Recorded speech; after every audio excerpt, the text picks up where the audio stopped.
La fundación de Mocoa tuvo su origen en el marco de la conquista española, que para mediados del siglo XVI había delimitado un área para la colonización en la Alta Amazonia colombiana. Mocoa recibió desde el inicio de su fundación un tratamiento colonial igual que todo el territorio del Virreinato del Perú, creado en 1542. Posteriormente, cuando se creó en 1717 el Virreinato de la Nueva Granada, Mocoa hizo parte de la provincia de Popayán. Su nombre está asociado a los indios mocoas pertenecientes a la tribu de los Andaquíes, que habitaban una gran provincia denominada Paria en el piedemonte amazónico de Caquetá y Putumayo.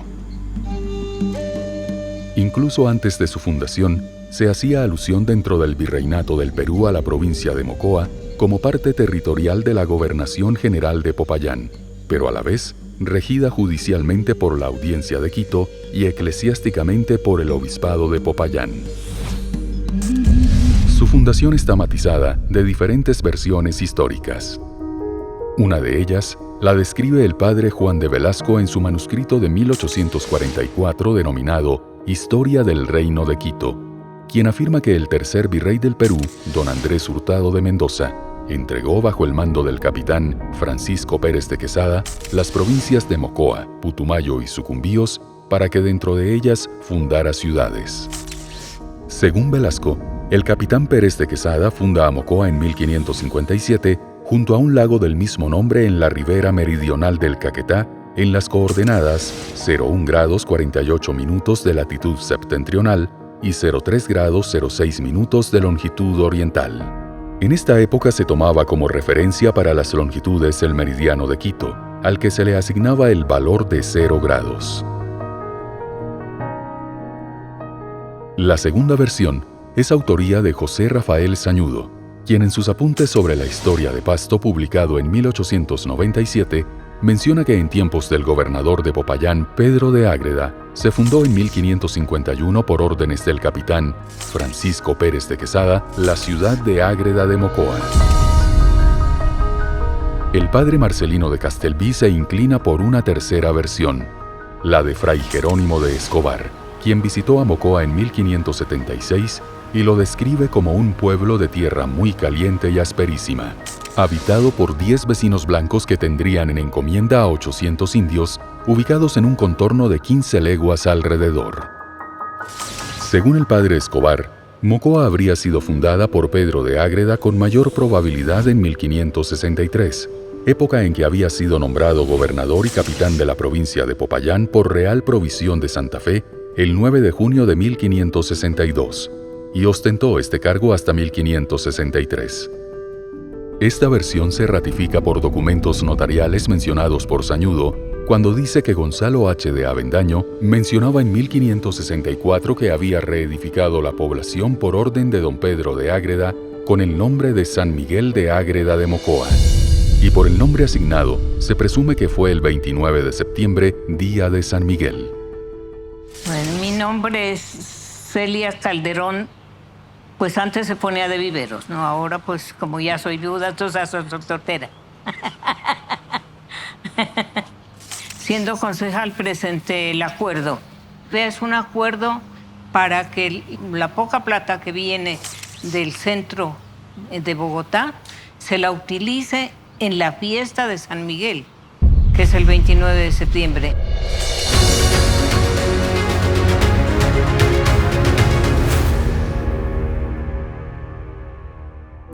La primera versión del lugar de fundación de Mocoa es la del padre Velasco, quien describe el lugar como la ribera meridional del Caquetá, cerca de un lago de su mismo nombre. La segunda versión de su fundación la describe Fray Juan de Santa Gertrudis, en su recorrido de Almaguer a Mocoa en 1756, detallada en su libro Maravillas de la Naturaleza, cuando menciona a la antigua Mocoa como una de las principales ciudades del Perú, y que está fundada en unas lomas muy altas, 2 leguas arriba de nuestra Mocoa.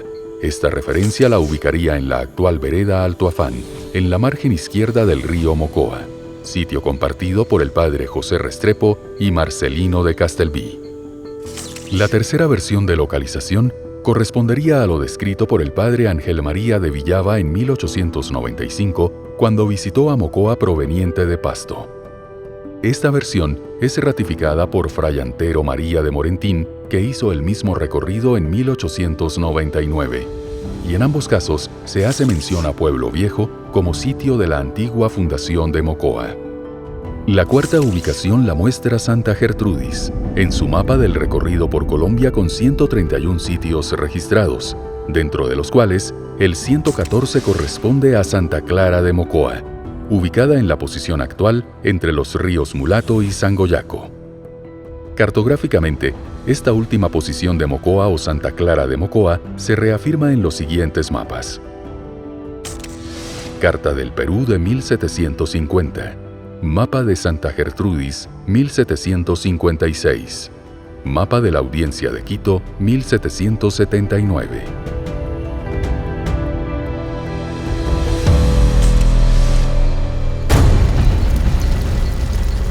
Existen varios escritos que hablan de las periódicas destrucciones del pueblo de Mocoa. Sañudo menciona que en 1582, Mocoa fue atacada por los indios cofanes y tamas. En el Archivo Central del Cauca, hay registro de dos épocas en que Mocoa fue destruida por los indios charaguayes de la tribu de los Andaquíes, 1682 y 1719.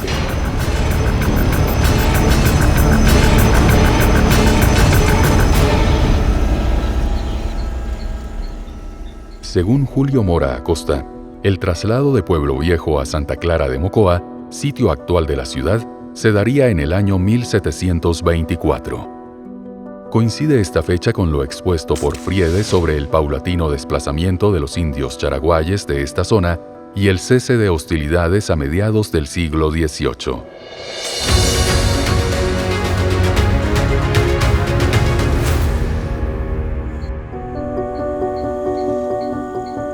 Mocoa era un paso estratégico dentro del comercio que se hacía entre Pasto y Belém do Pará en Brasil, y se convirtió en un punto de intercambio comercial de cacao con Pasto y oro, quina y zarzaparrilla con Brasil, desde donde se traía ropa y cosméticos para estos lugares. El comercio de algunos productos del Brasil.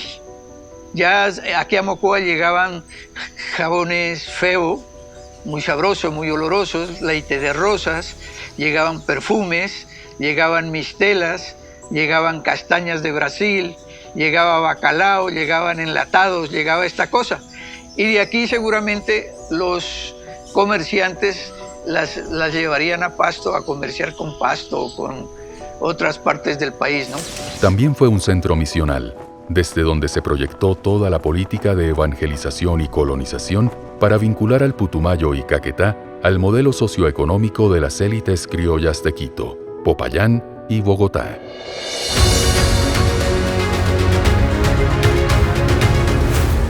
Se identifican dos etapas en el proceso evangelizador para la colonia. La primera entre 1547 y 1681, con misioneros franciscanos, jesuitas y dominicos. Y la segunda entre 1682 y 1784 con franciscanos. En el periodo republicano, el Congreso de la República avaló en 1842 el establecimiento de colegios misionales en Mocoa y otros 5 lugares, y se eligió a la Compañía de Jesús para que lo hiciera. La misión capuchina que formaba la curia en ese tiempo, que era la encargada de la educación. Entonces a nosotros nos mandaban a la escuela de mañana hasta las 12 del día. Y allá las hermanas daban restaurante y era tan bonito que yo me acuerde, las 12 del día que tocaba la campana, a todos nos hacía arrodillar, los que comíamos restaurante, a todos nos hacía arrodillar en el patio, todos arrodillados, ahí nos hacían rezar las hermanas. La historia de Mocoa durante finales del siglo XIX y comienzos del siglo XX está descrita en diversos documentos y relatos que muestran la evolución gradual de un caserío disperso en medio de la selva, hasta el trazado urbano de 1915 hecho por los misioneros capuchinos. El general José María Obando, huyendo de sus enemigos políticos, llegó a Mocoa en 1841 proveniente del valle de Sibundoy. y la describe como un pueblo habitado por indios civilizados y sumisos, con 36 casas diseminadas con huertas de caña de azúcar y piña. Posteriormente, el jesuita José II Laínez llega a Mocoa en 1846 y encuentra un pueblo con una iglesia hecha de yaripa con techo de paja frente a una plaza, de la cual se desprendían 3 calles, habitada por unos 300 indígenas que vivían del cultivo del maíz, yuca y plátano. Según datos de Antonio Cuervo, Mocoa en 1849 tenía la categoría de corregimiento perteneciente al territorio del Caquetá y estaba habitado por 40 racionales y 330 indios civilizados. Después, con la Constitución de 1863, que definió un estado confederado, pasó a ser parte del estado del Cauca.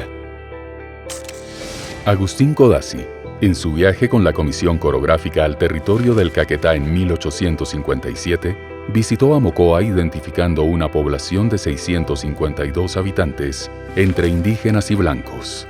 Hace mención a la escuela de Mocoa y al padre Juan Ramírez, que enseña a leer y hablar castellano a niños indígenas, y describe los caminos que conducen de Mocoa a Sibundoy y de Mocoa al pueblo de Almaguer pasando por Yunguillo y Descanse. El padre Ángel María de Villava llegó a Mocoa el 11 de septiembre de 1895 y fue recibido por el gobernador indígena de Condagua y el prefecto Caro Jordán con su secretario Pedro Urrutia. Encontró cultivos de yuca, plátano, maíz, café y cacao traído de Guayaquil.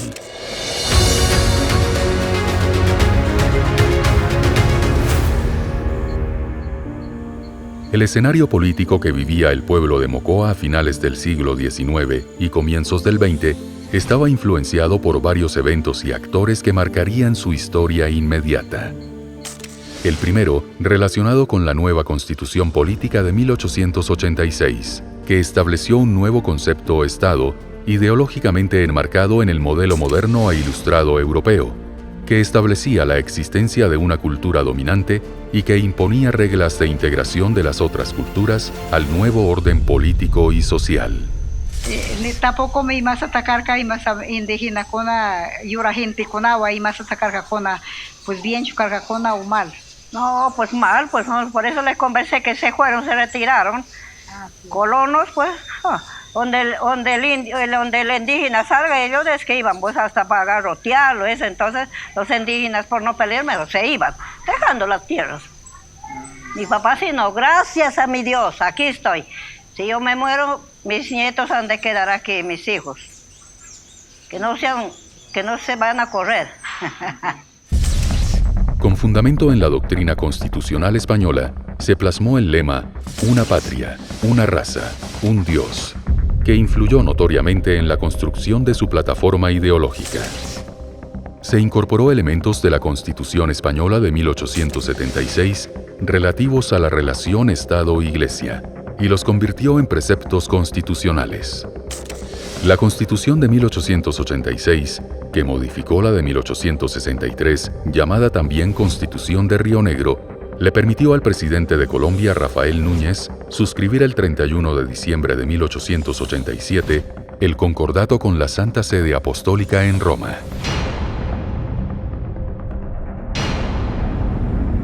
Otro evento importante para Mocoa y la región fue la decisión del gobierno colombiano mediante la Ley 103 de 1890 de promover la creación de misiones católicas como estrategia de evangelización y colonización, en particular la misión Caquetá, a la que le asignó un presupuesto anual de 3.000 pesos. En 1896 llegaron a Mocoa los padres Antero María de Morentín, Antonio de Calamocha y el hermano Fructoso de Tulcán, con la misión de fundar la primera residencia de capuchinos en el Putumayo. Esta vivienda fue reconocida por la gente de Mocoa como el convento y se construyó en 2 niveles en los actuales predios de la Catedral San Miguel.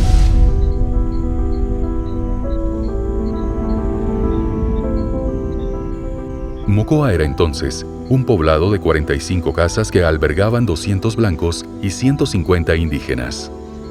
Posteriormente, a través de la Ley 35 de 1888, se aprueba la alianza entre el Estado colombiano y el Vaticano, donde se establece el nuevo esquema de las relaciones Estado-Iglesia, que permitiría la implantación de estructuras para la inclusión del indígena a la vida nacional. En el marco de esta alianza, se otorgan nuevas facultades a los misioneros para ejercer autoridad civil, penal y judicial sobre comunidades indígenas que no se acojan a la legislación existente. La misión capuchina fue la encargada de abrir escuelitas a petición de los hijos de los colonos. Los primeros colonos ya, con sus muchachitos de edad escolar, empezaron a exigirle a la curia de que se hagan las escuelas. Inicialmente la primaria, porque aquí no había más. Todo separado, no era mixto como ahora. Vuelvo a acentuar, la misión capuchina fue muy cuidadosa en tener separados siempre los dos sexos, los hombres por un lado y las mujeres por otro. Adicionalmente, mediante la reforma del Concordato en 1902, el gobierno nacional le otorgó a la Iglesia una serie de prerrogativas de tipo económico y administrativo para el crecimiento de las misiones y el manejo de temas estructurales como contenidos educativos para la enseñanza primaria, otorgamiento de territorios baldíos y selección de funcionarios civiles para procesos laborales. Mocoa era una población totalmente regida por la curia. Todas las festividades de esa época eran solo religiosas. La Santa Misa, las procesiones, las letanías de todos los santos que se rezaban alrededor de la plaza. En enero de 1905, se crea la Prefectura Apostólica del Caquetá y Putumayo, y es nombrado como prefecto Fray Fidel de Montclar, catalán de 38 años, un agente eclesiástico modernizante que no solo buscaba catequizar, sino también impulsar el progreso material de la región. Y la presencia religiosa era absolutamente contundente. Había fundamentalmente en esas actividades religiosas que las impulsaban los curas españoles. Entonces había muchas actividades y juegos de origen español.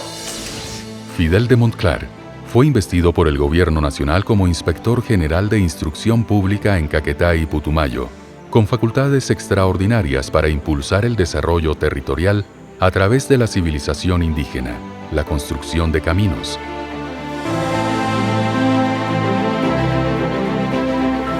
puentes,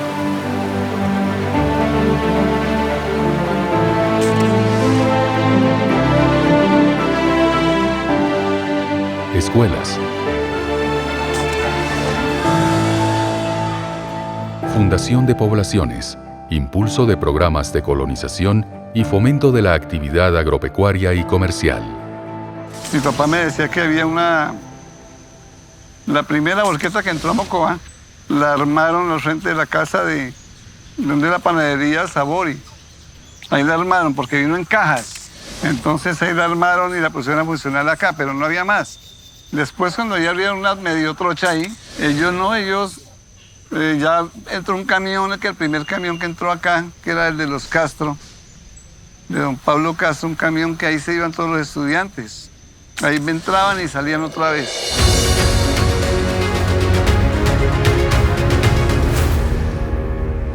A mediados y finales del siglo XIX, el gobierno de Colombia decidió incorporar al país al nuevo orden internacional como exportador de materias primas, en particular hacia Europa y Estados Unidos. Surge entonces la economía extractiva asociada al aprovechamiento de la quina y el caucho en la región. El auge de la quina se dio en el periodo de 1875 a 1885, y entre los efectos más relevantes de su actividad lo constituyen la aparición de nuevos poblados en Caquetá, Alto Putumayo y Bota Caucana, y el fortalecimiento efímero de otros como Mocoa, que en la época quinera llegó a multiplicar su población al pasar de 370 personas en 1849 a 3.000 en 1867. Estos pueblos quineros conformaron una red interurbana en la zona del Piedemonte y una conectividad andino-amazónica de caminos de herradura vigentes hasta la fecha. Mi papá se llamaba Telésforo Gaviria. Y mi papá, a través de unas memorias que escribió, también contaba de dónde eran sus padres. Su padre era procedente de unos territorios de Nariño. Y los abuelos, a su vez, o sus abuelos, eran unos comerciantes que a final del siglo XIX trabajaban con quinas, pero la quina entró en quiebra, esa actividad, y los que habían sido quineros se mudaron a la actividad de la explotación del caucho. Llegaron a Mocoa para las labores de extracción de quina colonos de Boyacá, Tolima, la costa atlántica, Cauca y Nariño. Mocoa se convirtió en el centro de acopio de la quina, y los cargueros traían los bultos desde Descanse y Yunguillo, y los llevaban al puerto del Guineo, donde eran cargados en barcos a vapor con rumbo a Europa y Estados Unidos, desde donde traían mercancías para Pasto y Mocoa. Mi papá llegó muy joven, en tiempo de la quina y del caucho. Permaneció no sé cuántos años en el Caquetá y considero que hasta por el Amazonas. Mi padre aprovechó la oportunidad, la presencia de un italiano que vino aquí a reclutar gente para llevarla a las caucherías en la zona de Baupés, Guaviare, todas esas zonas en las cuales estaban explotando caucho. Y aunque a mi papá no lo admitió, porque era aún muy muchacho, se madrugó y se fue detrás del grupo que se fue, porque eso tomaban camino por el camino de Sachamates, llegaban a San Francisco y hacían todo un recorrido para llegar a Bogotá y después desplazarse hacia las zonas donde explotaban caucho.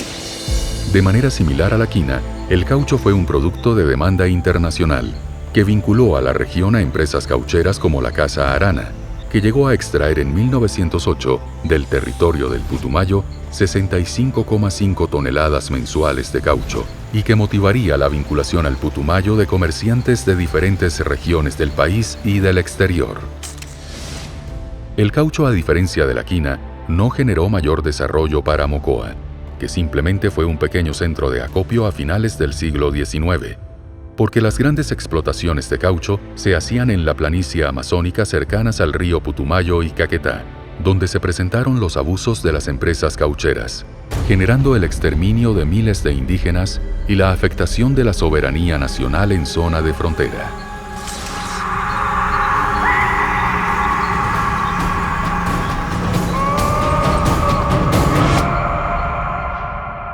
Según Rocha, que visitó a Mocoa en 1903, lo describe como un pueblo en decadencia total.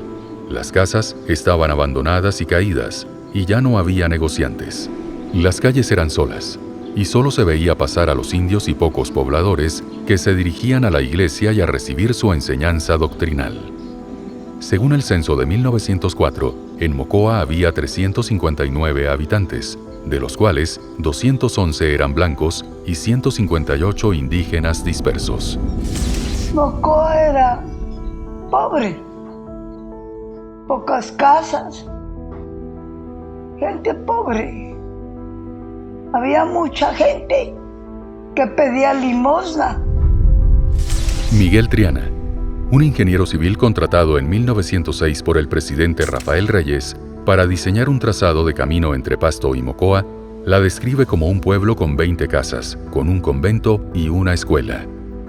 Estuvo presente en una misa celebrada en el antiguo templo, donde notó la presencia mayoritaria de hombres blancos y pocas mujeres ocupando la nave central, y a la entrada del templo se ubicaban los indígenas, separados hombres de mujeres. Participó también en una festividad religiosa organizada por los indígenas, y menciona que la noche anterior a la fiesta hubo vaca loca, cohetes, repiques de campana y música indígena. Los eventos recreativos se limitaban a hacer las vacalocas que sacaban los indígenas, porque sencillamente antes de esto, pues no, los indígenas eran los únicos que festejaban esos tiempos con la vaca loca. La vaca loca era un armazón al cual le prendían fuego y una persona la llevaba, la portaba, la cargaba. Y esta vaca loca perseguía a la comunidad en las noches y tratando de, digamos, de impactar sobre la gente. Pero lo hacían en ese tiempo en Guadúa. Y le ponían las bolitas y petróleo. Y eso era. Y lo del camarico que le llevaban al padre también era una cuestión muy completamente con todos los alimentos de la región y el oro que no faltaba. El camarico, vamos con el camarico. Camarico era, juntábamos a hacer una reunión, mi papá hacía reunión, bueno, el uno traía pescado, bueno, plátano, pero del bueno, de eso sí, no de cualquier pequeño, yuca y así. Y cuando eso sí ya pues ahora, hasta ahora ya quedó así, ¿no? El camarico se lo lleva y allá toca flauta y bombo y bailamos las abuelas ahí. El sacerdote están mirando. También observó a cerca de 500 indígenas de la misma tribu, vestigios de una comunidad numerosa que fue desplazada de Condagua y Yunguillo hacia los lados del Guineo y San Vicente. También observó la procesión de la Virgen, donde a ritmo de tambor y flauta desfilaban primero a la derecha los indios y a la izquierda las indias, detrás de los santos el cura y luego las mujeres blancas con mantillas y pañolones. Las fiestas religiosas pues se celebraban. En primer lugar, había una sola misa. No habían como ahora que hay tantas, ¿no? No. Una sola misa a las 7 de la mañana y otra a las 10 de la mañana, los días de fiesta. Y por ejemplo, las señoras en esa época, todas iban muy respetuosas a la iglesia. Iban a la misa todas las señoras con su pañolón y lo que tenían los sacerdotes de ese tiempo, tenían una parte se sentaban las mujeres y en otra parte se sentaban los hombres. En su diálogo con el misionero, conoció de una mina de sal en la quebrada Santa Bárbara, en el camino de Mocoa a Pitalito, y de otras minas en el río Mandillaco. Los tolimenses traían la sal a Yunguillo y Mocoa y a cambio recibían oro.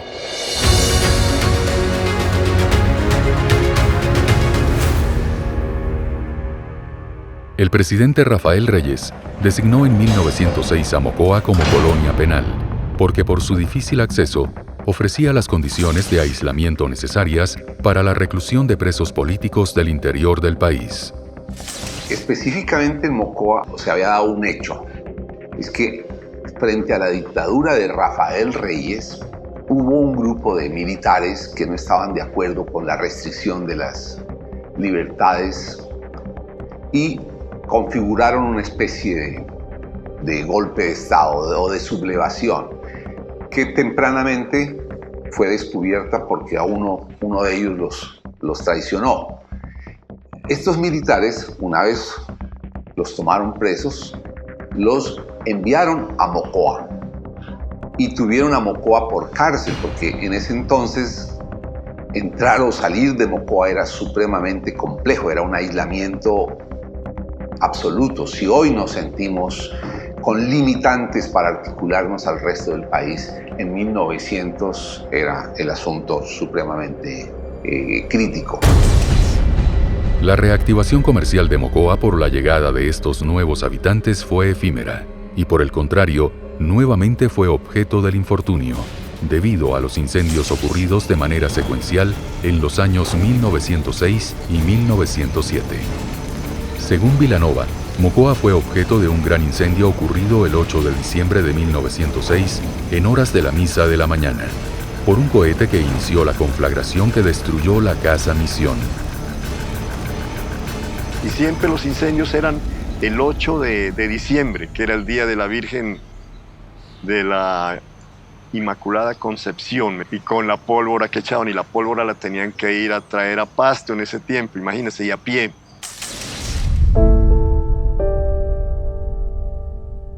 Era tal la desesperanza que sus pobladores solicitaron al ministro de Obras Públicas su traslado a orillas del río Putumayo.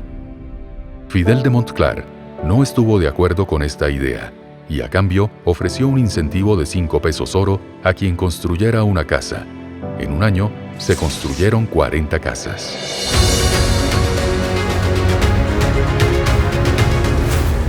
Otro suceso que cambiaría la vida de Mocoa fue la construcción del Camino Viejo desde San Francisco, que comenzó en 1909 y se inauguró en Mocoa en marzo de 1912, y que redujo el tiempo de tránsito entre Mocoa y Pasto de 12 a 3 días.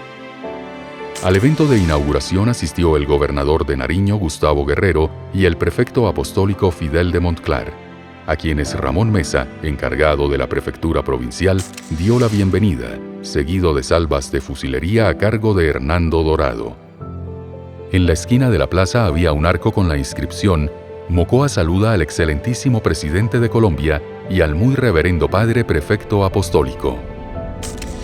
De manera simultánea a la inauguración del Camino Viejo, se daba otro hecho que impulsaría el proceso de ocupación en Mocoa.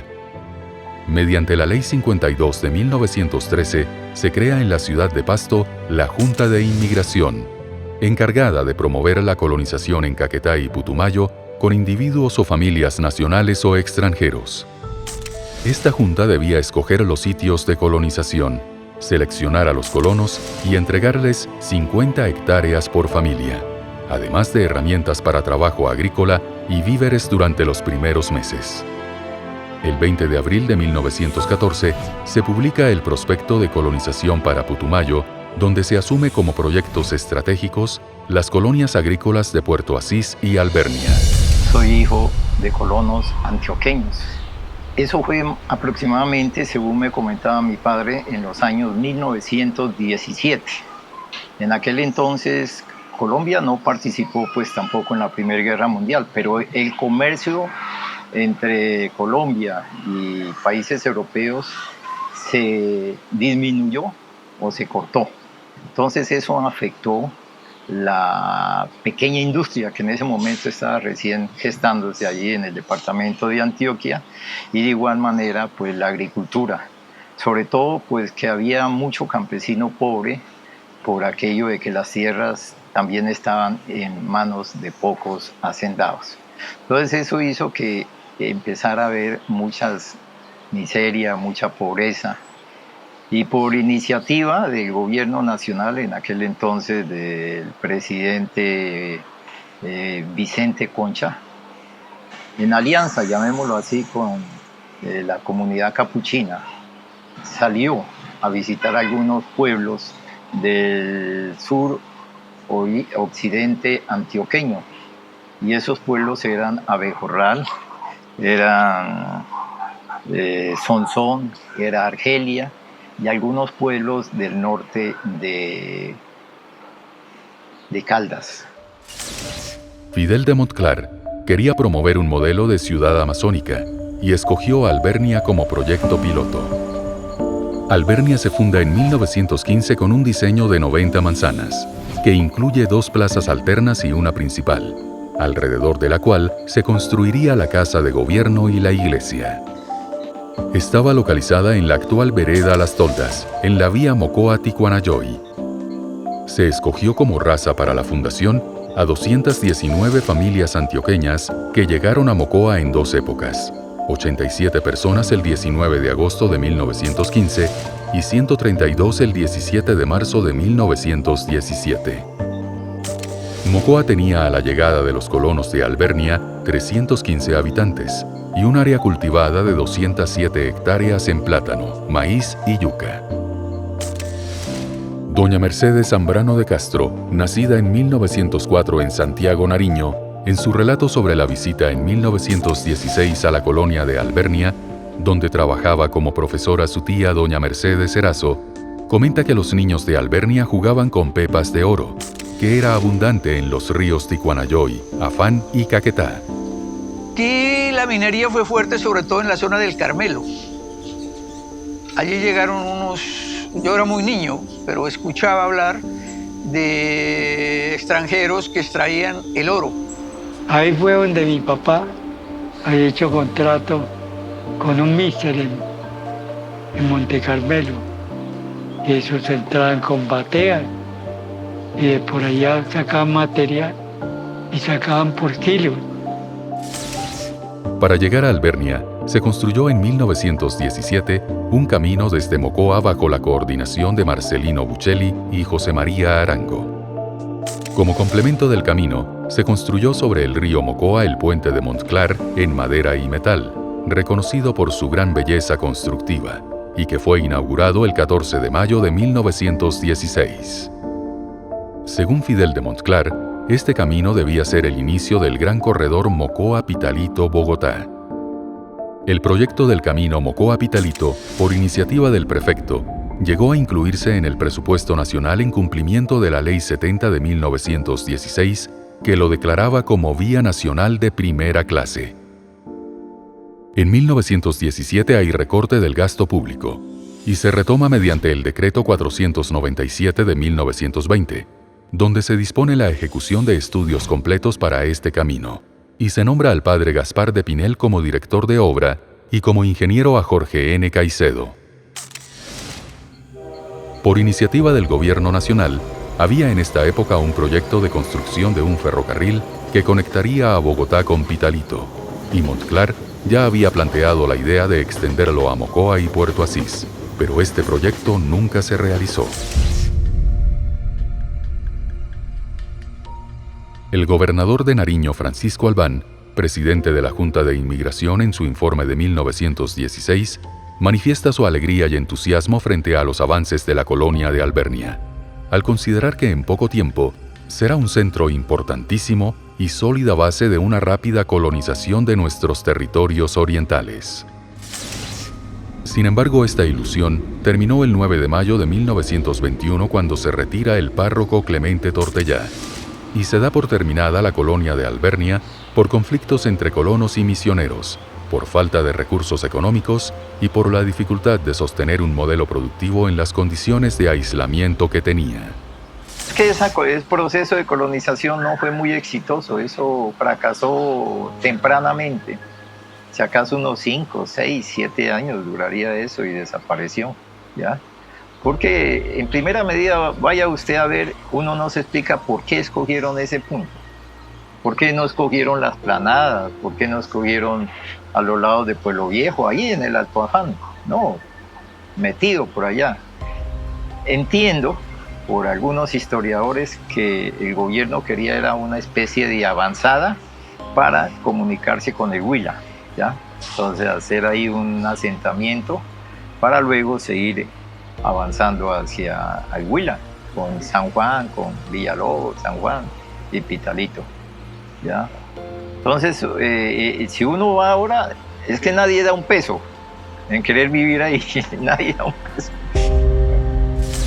Fidel de Montclar, en su informe de 1917 al gobernador de Nariño sobre colonos blancos y morenos del Putumayo, menciona que en Mocoa habían 45 familias que tenían 207 hectáreas cultivadas y 18 sin terrenos para cultivo. Sin embargo, el Censo Nacional de 1918 registraba 1.206 habitantes para Mocoa, de los cuales el 14% vivían en el área urbana. A finales del siglo XIX y en las 2 primeras décadas del siglo XX, el Putumayo es objeto de varias propuestas de ordenamiento territorial por parte del Estado colombiano, que refleja sus intereses sociales, económicos y geopolíticos sobre esta zona, pero también demostrando un profundo desconocimiento de su cultura y geografía.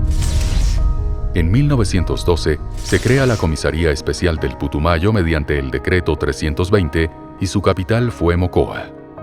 Sin embargo, en la primera década del siglo XX, la capital del Putumayo perteneció al departamento del Cauca en 1900, al departamento de Nariño en 1904, a la Intendencia del Putumayo en 1905, al departamento de Nariño en 1906, al departamento de Pasto en 1908 y a la Intendencia del Caquetá en 1910.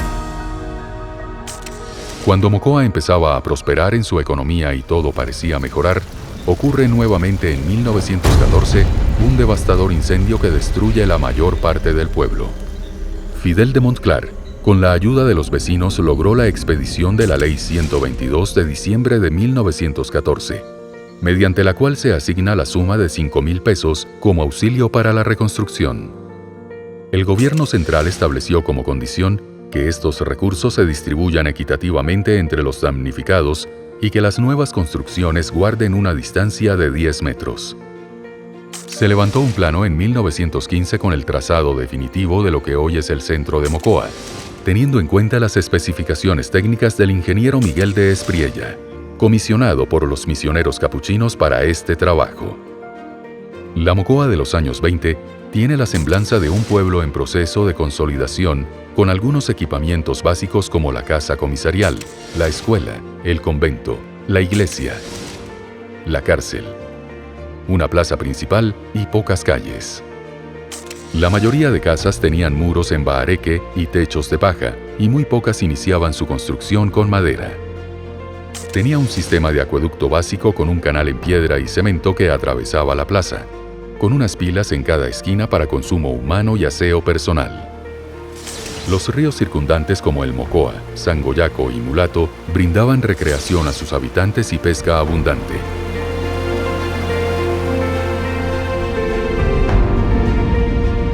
El trato social estaba fundado en valores y principios como el respeto, la solidaridad, la confraternidad, que se amalgaron con las diferentes costumbres traídas por los colonos provenientes de distintas partes del país.